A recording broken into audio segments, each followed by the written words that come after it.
We are in the village of Camigliano, about 12 kilometers from Lucca, and at the end of this majestic avenue you can see one of the most beautiful villas in this countryside, Villa Torrigiani.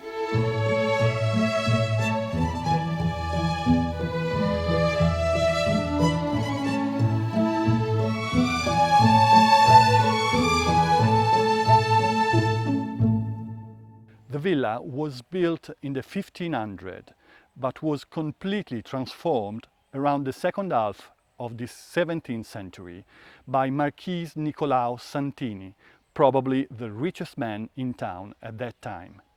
He was so impressed by the new palace and garden of the French king that he decided to turn his country residence into something that would recall the grandeur of Versailles, if not in size or style, which in fact is completely different, at least in the scenographic impact.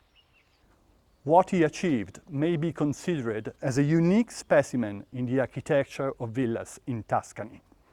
The imposing and sumptuous main facade is all a game of light and shadow, overhangs and recesses, different colors and materials. Dozens of statues representing Greek gods and the personification of the four seasons are placed in the niches, loggias and on the balustrades. The park was transformed at the beginning of the 19th century into a landscape garden. The formal terraced gardens were thus replaced by sloping lawns surrounded by exotic trees coming from all over the world.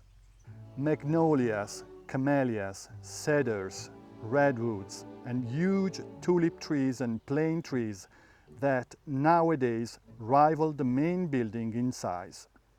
Here, at a lower level, you can visit a flower garden with a grand staircase, statues, water features, tunnels, and the Grotto of the Winds, where the love between the nymph Chloris and the god Zephyrus is staged.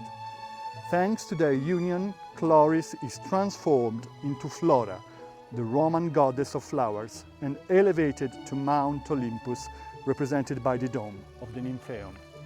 So, earth, sun, water, wind, and then flora and the four seasons, everything here is intended to celebrate the marriage between art and nature, and to provoke wonder and enchantment in the visitor that the last descendants of Niccolao Santini continue to welcome in their villa.